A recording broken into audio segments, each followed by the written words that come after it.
रणदीप सिंह सुरजेवाला कह रहे हैं कि हरियाणा जो है वो गैंग ऑफ वसेपुर एक फिल्म का नाम है। भाजपा ने भगवत गीता की धरती हरियाणा को गैंग ऑफ वासेपुर का माफिया लैंड बना दिया है। आज अगर भगवान भी साक्षात जमीन पर आ जाएं तो उन्हें भी Z+ सिक्योरिटी मांगनी पड़ेगी हरियाणा। इसका जवाब दिया है राजीव जेटली ने। राजीव जेटली कह रहे हैं कि भूपेंद्र सिंह हुड्डा के समय पर अपराध ज्यादा थे। कई बार ऐसा लगता है कि सुरजेवाला साहब को कोई हुड्डा साहब से बदला लेना है और वो बदला लेने के लिए मौके ढूंढते हैं और आज भी उन्होंने उस मौके को चूका नहीं। आज चौटाला के पास एक ऑडियो मैसेज आया व्हाट्सएप पर और कहा गया कि उसका जो मूल था कि अपने पिता को समझा लें, यानी कि चौधरी अभय सिंह चौटाला को, नहीं तो उनको प्रधान जी के पास पहुंचा दिया जाएगा, जो प्रधान जी के साथ किया। आज तक भी नफे सिंह राठी के जो कातिल थे, जिन लोगों ने उनकी हत्या की, जो लोग उस पे पर्दे के पीछे थे, जो षड्यंत्र था, आज तक उसका पूरी तरह पर्दाफाश नहीं हुआ। अगर अभय सिंह चौटाला को धमकी हरियाणा में मिल सकती है तो जेटली साहब, हरियाणा के अंदर सुरक्षित तो कोई भी नहीं हो सकता। अगर हरियाणा को कैपिटल ऑफ क्राइम कह दिया जाए, यानी कि हरियाणा अपराध की राजधानी बनता जा रहा है, तो कोई अतिशयोक्ति नहीं होगी। दोस्तों नमस्कार, मैं संजय मग्गू और मौजूद है देश रोजाना के डिजिटल मीडिया मंच पर। आपसे बात करने चला हूं हरियाणा को खासकर लेकर के। हरियाणा के अंदर इस समय जो स्थिति है, खासकर क्राइम को लेकर के, अपराध को लेकर के, दरअसल आपसे बात करने का मन इसलिए हुआ कि दो बयान वायरल हो रहे हैं सोशल मीडिया प्लेटफॉर्म्स पर। पहला तो है बयान रणदीप सिंह सुरजेवाला का। रणदीप सिंह सुरजेवाला राज्यसभा के सदस्य हैं, कांग्रेस के प्रवक्ता। रणदीप सिंह सुरजेवाला कह रहे हैं, हरियाणा के बड़े नेता हैं कांग्रेस के।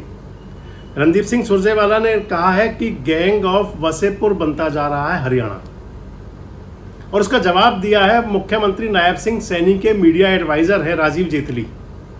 राजीव जेटली कह रहे हैं कि भूपेंद्र सिंह हुड्डा के बारे में स्पष्ट बात कहें रणदीप सिंह सुरजेवाला, हमारी सरकार पर ना कहें। इस वीडियो में आपसे मैं पूरी विस्तृत बात करूंगा और शुरू करूंगा वहीं से ही। रणदीप सिंह सुरजेवाला कह रहे हैं कि हरियाणा जो है वो गैंग ऑफ वसेपुर एक फिल्म का नाम है, जिसको माना जाता है कि वो क्राइम, अपराध की दुनिया से जुड़ी हुई एक फिल्म है, जिसके अंदर तमाम प्रकार के आपराधिक बातों को, क्राइम की बातें उसके अंदर चलती हैं। इसके साथ साथ रणदीप सुरजेवाला ने कहा है कि गीता की नगरी है कुरुक्षेत्र, क्योंकि हरियाणा के अंदर है, और कुरुक्षेत्र के अंदर गीता का संदेश दिया था भगवान श्री कृष्ण ने। और वो कह रहे हैं कि गीता की नगरी को गैंगस्टरों की नगरी बना दिया गया। ये मूल है उनकी बात का। आप सुन लीजिए एक बार रणदीप सुरजेवाला को। और हरियाणा के लिए चिंता और गंभीरता का विषय लेकर हम आपके बीच में उपस्थित हैं। भाजपा ने भगवत गीता की धरती हरियाणा को गैंग ऑफ वासेपुर का माफिया लैंड बना दिया है। हरियाणा हरि की भूमि है। हरियाणा श्रीमद् भगवत गीता की भूमि है। हरियाणा किसान और फौजी जवान की भूमि है। हरियाणा पहलवान और नौजवान की भूमि है। गीता की पवित्र भूमि को भाजपा ने गुंडों के हाथों सौंप दिया है। भाजपा सरकार ने हरियाणा को माफिया और बदमाशों को दे दिया है। गुंडों की बंदूकें आज हरियाणा में शासन कर रही हैं और सत्ता की चुप्पी अपराधियों को संरक्षण दे रही है। हरियाणा में गुंडों की गोलियां अब कानून के शासन पर हावी हैं।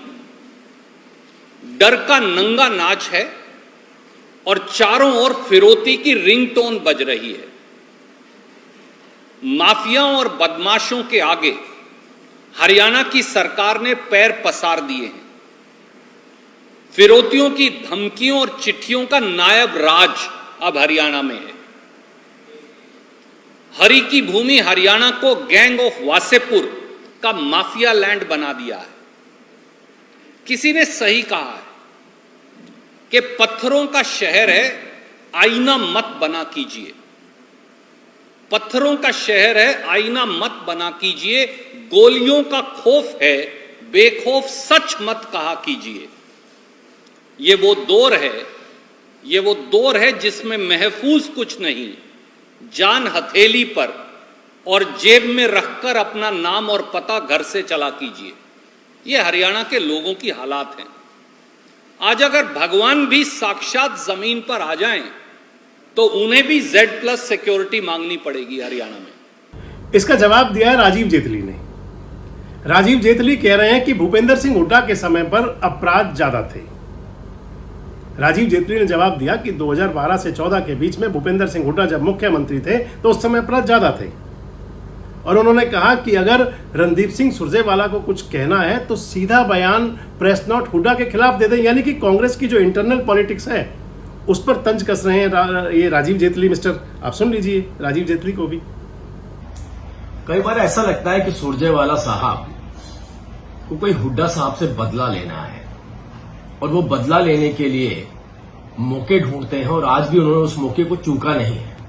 आज देखिए, सुरजेवाला साहब जिन बातों का उल्लेख कर रहे थे अपनी प्रेस वार्ता के अंदर, वो सभी की सभी कहीं ना कहीं कांग्रेस पार्टी से जुड़ी हुई थी। उन्होंने कहा कि कुछ गैंगस्टर्स के नाम लिए उन्होंने, और कुछ गैंगस्टर के वो भूल भी गए होंगे शायद लेने। तो आज हम ऐसा करते हैं कि उन गैंगस्टर के भी नाम लेते हैं जिनको शायद वो कहीं ना कहीं प्रेस वार्ता में भूल गए। इसके अलावा भी कुछ गैंगस्टर हैं, संदीप गडोली, सतीश कठुरिया, दीपक पहलवान, मनोज भाटी, करमवीर बधाना, अनिल ढिल्लो। ये सब वो गैंगस्टर हैं जिन्होंने हरियाणा के अंदर भरपूर बर्बादी मचाई, जिनका बहुत बड़ा योगदान था हरियाणा के अंदर फिरौती के लिए, हत्याओं के लिए। और ये वो गैंगस्टर हैं जिन्होंने बार बार ये क्लेम किया कि मौजूदा सरकार, मतलब हुड्डा साहब की जो सरकार है, उसका संरक्षण इनको प्राप्त है, तो कोई उनके खिलाफ पुलिस भी कार्यवाही नहीं कर सकती। और उस वक्त की विपक्ष की पार्टियों ने भी इस बात को बार बार उठाया कि पुलिस का संरक्षण और सरकारी संरक्षण के चलते ये गैंगस्टर सक्रिय हैं। बड़ी दिलचस्प बात मैं आपको बताना चाहता हूं कि आज AI का युग है। अगर आप AI में भी जाकर के एक कंपैरिजन डालें कि पूर्व की सरकार, जो मतलब हुड्डा साहब की, मतलब सुरजेवाला साहब की सरकार को अगर मनोहर लाल जी की सरकार और नायब जी की सरकार के साथ कंपेयर किया जाए तो आप कैसी तुलना करेंगे? तो आप विश्वास कीजिए, मैं आपको चुनौती देता हूं, आप जाकर के देखिएगा। उसमें साफ लिखा है कि पूर्व की सरकार के अंदर गैंगस्टर हरियाणा के अंदर सरकारी संरक्षण प्राप्त थे, लेकिन जब मनोहर लाल जी की सरकार आई उसके बाद हमने STF लगाया, UAPA लगाया, गैंगस्टरों का सफाया किया। मनोहर लाल जी के बाद नायब जी ने इस कदम को आगे बढ़ाते हुए आपने खुद देखा किस तरीके से गुंडों का सफाया करना शुरू कर दिया। आज एनकाउंटर किए जा रहे हैं। तो इस बात से एक बात तो साफ हो जाती है कि सुरजेवाला साहब उस सरकार पर उंगली नहीं उठा रहे हैं, नायब सरकार पर उंगली नहीं उठा रहे हैं जिस सरकार ने अपनी शपथ से पहले नौकरी देने का वायदा पूरा किया। ये उस सरकार पर उंगली नहीं उठा रहे हैं जिस सरकार ने सभी फसलों के ऊपर MSP देने का काम करके दिखाया। ये उस सरकार पर उंगली नहीं उठा रहे हैं जिस सरकार के अंदर विद्यार्थी सोचते हैं कि अब मेरा भविष्य और उज्जवल होने वाला है। ये उस सरकार पर उंगली नहीं उठा रहे हैं जिस सरकार ने हरियाणा को वो दिया जिसकी कल्पना भी नहीं की जा सकती थी। अरे एक मुस्कुराता हुआ चेहरा, जनता के बीच में रहने वाला चेहरा, एक कड़ा प्रशासक जिसने वो करके दिखाया जिसकी कल्पना हरियाणा में नहीं की जा सकती थी। हरियाणा ऐसा दौर नहीं देखना चाहता जैसा दौर उसने 2005 से लेकर के और 2014 के बीच में देखा। अगर मैं NCRB के आंकड़ों की भी बात करूं तो आप आज हुड्डा साहब ने कहा NCRB के आंकड़े, अरे भाई 2012 से लेकर 14 में तो केवल 2 सालों की बात कर रहा हूं, 12 से 15% बढ़ोतरी हुई। किसके अंदर? हत्याओं के अंदर, लूट के अंदर। लेकिन जिनके साथ लूट की जाती थी, हत्या की जाती थी, उनके तो केस भी दर्ज नहीं होते थे। हाँ, हमने कहा कि कमजोर से कमजोर आदमी भी आकर के थाने में अपनी रिपोर्ट दर्ज करवा सकता है। हम किसी भी गैंगस्टर को बख्शेंगे नहीं। जिस तरीके से इनकी सरकार के अंदर संरक्षण दिया जाता था फिरौती के लिए, संरक्षण दिया जाता था हत्याओं के लिए, और संरक्षण दिया जाता था अपने राजनीतिक सर्वाइवल के लिए, आज वो दौर जा चुका है। सुरजेवाला साहब, आपकी दुश्मनी हुड्डा साहब के साथ है। आप प्रेस वार्ता की जगह सीधा सीधा एक प्रेस नोट जारी करिए और बताइए कि किस तरीके से हरियाणा के हालात थे और कैसे हालात आज बन चुके हैं। आपकी आपसी रंजिश के चलते आप हमारी सरकार को मत उजागर कीजिए। हमारी सरकार का नाम लेना है तो हमारी पॉजिटिविटी के साथ लीजिए, हमारी विशेषताओं के साथ लीजिए। उन बच्चों से जाकर के पूछिए जिन्हें नौकरी मिली है, उन महिलाओं से जाकर के पूछिए जिनके घर पर उनके अधिकार पहुंच रहे हैं, उस व्यापारी से जाकर के पूछिए जिसे पता है कि सरकार के पास जाऊंगा, अगर मुझे कोई किसी तरीके की धमकी मिलती है तो अगले दिन उस व्यक्ति का एनकाउंटर किया जाएगा। वो लोग आपको बेहतर जवाब दे पाएंगे। आपकी आपसी लड़ाई आप आपस में निपटिए। भारतीय जनता पार्टी की ईमानदार, पारदर्शी और मुस्कुराते हुए चेहरे वाली सरकार के ऊपर उंगली उठाना बंद करिए। तो रणदीप सिंह सुरजेवाला का जवाब राजीव जेटली ने दिया, लेकिन ड्यूटी हमारी भी बनती, हम भी आपसे बात जरूर करें इस विषय पर। तो राजीव जेटली जो जवाब दे रहे हैं उसका जवाब तो हरियाणा की जो आज की स्थिति है वो बता रही है। मैं आपको सीधे सीधे जोड़ता हूं कि अभी 3 दिन पहले एक सोशल मीडिया पर खबरें वायरल हुई और बाद में बाकायदा एफआईआर हुई। वो एफआईआर करवाई करण चौटाला ने। करण चौटाला अभय सिंह चौटाला के बेटे हैं, जिला परिषद के चेयरमैन हैं, चौधरी ओम प्रकाश चौटाला के सुपुत्र हैं, चौधरी देवीलाल जी के परपौत्र हैं। हरियाणा की सियासत के अंदर चौटाला परिवार का बड़ा नाम है, इसलिए मैं आपको उस घटना से शुरू कर रहा हूं जोड़ना। करण चौटाला के पास एक ऑडियो मैसेज आया व्हाट्सएप पर और कहा गया कि उसका जो मूल था कि अपने पिता को समझा लें, यानी कि चौधरी अभय सिंह चौटाला को, नहीं तो उनको प्रधान जी के पास पहुंचा दिया जाएगा, जो प्रधान जी के साथ किया। प्रधान जी का मतलब हरियाणा इंडियन नेशनल लोकदल के पूर्व अध्यक्ष स्वर्गीय नफे सिंह राठी, जिनका दिन दहाड़े आज से लगभग 1.5 साल पहले कत्ल कर दिया गया था, हत्या कर दी गई थी उनकी, नफे सिंह राठी की। और नफे सिंह राठी जी के मामले में पूरा, क्योंकि अभय सिंह चौटाला उनको अपने परिवार का सदस्य मानते थे और परिवार का सदस्य समझते थे, अभय सिंह चौटाला ने उसको लेकर के तमाम आंदोलन किया। आज तक भी नफे सिंह राठी के जो कातिल थे, जिन लोगों ने उनकी हत्या की, जो लोग उसके पर्दे के पीछे थे, जो षड्यंत्र था, आज तक उसका पूरी तरह पर्दाफाश नहीं हुआ, सभी लोग गिरफ्तार नहीं हुए। और इधर अभय सिंह चौटाला को धमकी मिली। इससे पहले भी धमकी मिली थी, 3 साल पहले भी अभय सिंह चौटाला को 2023 में, इन्हीं दिनों की बात थी वो भी। उस समय भी ऐसे ही एक मैसेज आया था, वॉइस मैसेज, वो अभय सिंह चौटाला के पीए के पास आया था। अगर अभय सिंह चौटाला को धमकी हरियाणा में मिल सकती है तो जेटली साहब हरियाणा के अंदर सुरक्षित तो कोई भी नहीं हो सकता। आप भी उसी पार्टी से संबंधित रहे हैं, चौटाला साहब के परिवार के आप भी बहुत नजदीक रहे हैं। जिन लोगों से कोई बात नहीं कर सकता था, सीधे आराम से बात करने में डर लगे, अगर उनको बदमाश धमकी देने लग जाएं तो फिर हरियाणा की स्थिति क्या होगी, इसको कोई भी आदमी सोच सकता है। मैं अभय सिंह चौटाला को कहीं दबंग, कहीं किसी प्रकार की किसी और प्रवृत्ति का व्यक्तित्व नहीं बता रहा हूं, लेकिन जो उनका पॉलिटिकल ऑरा रहा है, जो उनका राजनीतिक कद है, उसको देख करके वैसे भी पॉलिटिशियन से तो राम बचाए सब डरते ही हैं, सब बचकर रहा करते हैं राजनेताओं से। तो अभय सिंह चौटाला को धमकी देने वाले, सीधे सीधे इंडियन नेशनल लोकदल के प्रदेश अध्यक्ष की हत्या करने वाले, अगर उसके बाद भी तो बात तो कही जाएगी कि गैंगस्टर्स का तो कहीं ना कहीं हरियाणा के अंदर बोलबाला है। मैं आपको बताऊं आपको आज की स्थिति क्या है। हरियाणा के अंदर अगर कोई आप गैंगस्टर की गिनती करना शुरू कर दें तो ये जाकर के सैकड़े पे पहुंच जाएगी, 3 अंक तक, यानी कि 100 से ज़्यादा हरियाणा के अंदर गैंगस्टर्स हैं, जो केवल हरियाणा ही नहीं बल्कि पूरे देश के राज्यों के अंदर आतंक का पर्याय बने हुए हैं, जिनकी जो गतिविधियां हैं उनको ले करके कहीं तमाम इंटरपोल तक सूचनाएं होती हैं। एक दौर था कि जब बदमाशी जो थी, गैंगस्टर्स जो थे, वो उत्तर प्रदेश, बिहार से चला करते थे, और जो गैंगस्टर छोटे मोटे हुआ करते थे वो उनकी सुपारी पर काम किया करते थे। लेकिन आज की स्थिति ये है कि हरियाणा के गैंगस्टर्स जो है पूरे देश के अंदर काम करते हैं। अगर हरियाणा को कैपिटल ऑफ क्राइम कह दिया जाए, यानी कि हरियाणा अपराध की राजधानी बनता जा रहा है, तो कोई अतिशयोक्ति नहीं होगी। आप कोई गैंग ले लें, आप चाहे लॉरेंस बिश्नोई गैंग ले लें जो गुजरात की जेल में बंद हैं और वहां से भी काम जारी है। पिछले दिनों भारतीय जनता पार्टी के नेता के नाम पर ही एक पत्र वायरल हुआ था, भाजपा के नेता हैं कुलदीप बिश्नोई। लॉरेंस बिश्नोई का पत्र हालांकि गुमनाम था, उनके लिए सीधा नाम नहीं था, लेकिन इशारे सारे कुलदीप बिश्नोई की तरफ थे। जय श्री राम लिख करके उनका वो पत्र सोशल मीडिया पर वायरल हुआ था, वो संदेश लॉरेंस बिश्नोई का। उसके बाद चले तो चाहे आप बबीहा गैंग लें, पपीहा गैंग लें, काला जठेड़ी गैंग लें, कौशल गैंग लें, इधर फरीदाबाद गुरुग्राम में आए तो नीरज फरीदपुरिया का गैंग लें, तमाम गैंगस्टर्स हैं, एक से बढ़कर एक वारदात हैं।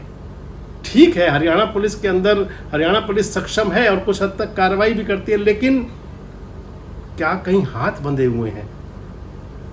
कहीं पीछे से कहीं कोई गड़बड़ तो नहीं, कोई रोक तो नहीं है? मैं जो बता रहा था, हरियाणा पुलिस एक्शन भी करती है।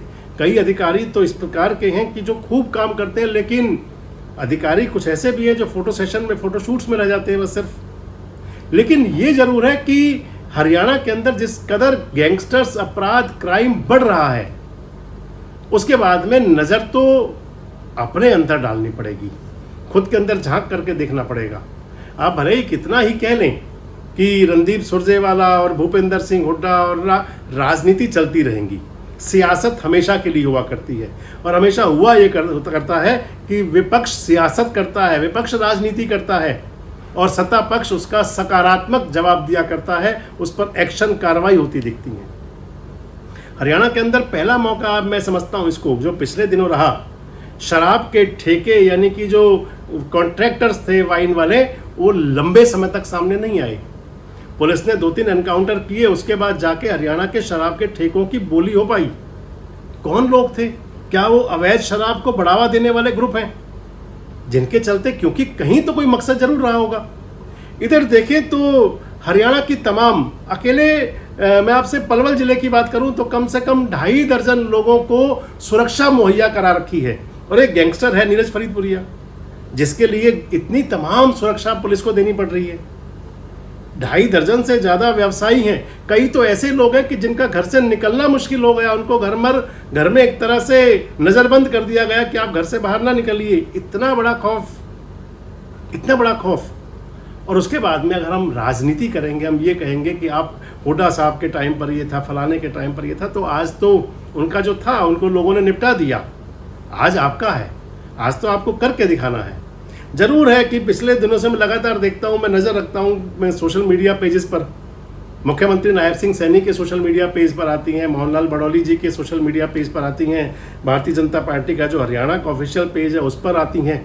हर दूसरे दिन, तीसरे दिन एक फ़ोटो आ जाती है कि गैंगस्टर्स पर पुलिस कैसे सख्ती कर रही है। इश्तिहार भी आ जाता है उसके ऊपर, कुछ कार्टून्स भी आ जाते हैं उसके ऊपर, उनको हम भी देख लिया करते हैं। देखकर सुकून भी मिलता है कि शायद सरकार बहुत अच्छे एक्शन ले रही है, लेकिन अगले ही दिन अखबार की सुर्खियां भरी होती हैं। आप अखबारों को पढ़ लें अगर, तो अखबारों के अंदर 50% खबरें तो क्राइम से जुड़ी हुई होती हैं। हरियाणा के अंदर खासकर अपराध की ये स्थिति है, गैंगस्टर्स सर उठा रहे हैं, और उसके बावजूद अगर आप केवल सियासत की बात करेंगे तो फिर कहा तो ये जाएगा कि छाछ बोले और छाछनी बोले बराबर हो जाएगा सब कुछ। इस समय सरकार का पक्ष तो दिखाई देगा जनता को, विपक्ष सियासत करेगा, भले ही विपक्ष सियासत किया भी करता है, लेकिन सरकार का जो एक्शन होता है वो एक्शन सरकार का दिखाई पड़ जाता है और जनता को जब दिख जाता है। अगर 10-20 व्यापारियों की सुरक्षा सरकार वापस ले ले कि भाई इस गैंगस्टर का खौफ हमने ख़त्म कर दिया, तो उसके बाद में माना जाएगा कि काफ़ी कुछ पॉजिटिव हो रहा है। और नहीं तो स्थिति तो उसी पर ही जाएगी कि जब हरियाणा के अंदर, मैं एक बार फिर वही दोहरा रहा हूँ कि जब हरियाणा के अंदर अभय सिंह चौटाला जैसे नेता सुरक्षित नहीं है, तो आम जन का क्या हो रहा होगा, आम जन पर क्या बीत रही होगी, किस कदर अपराध के साये में लोग जीने को मजबूर होंगे। आपको क्या लगता है कि अगर तुलना की जाए तो क्या हरियाणा में अपराध बढ़ा और या फिर केवल विपक्ष चीत्कार करता है? कमेंट्स बॉक्स में जरूर बताएं। जुड़े रहें हमारे साथ, देखते रहें देश रोजाना। हमारे साथ जुड़े रहने के लिए सब्सक्राइब करें देश रोजाना के YouTube चैनल को और नई वीडियो की नोटिफिकेशन पाने के लिए बेल आइकन जरूर दबाएं। अगर आप ये वीडियो Facebook या Instagram पर देख रहे हैं तो पेज को लाइक और फॉलो जरूर करें और ज्यादा से ज्यादा शेयर करें।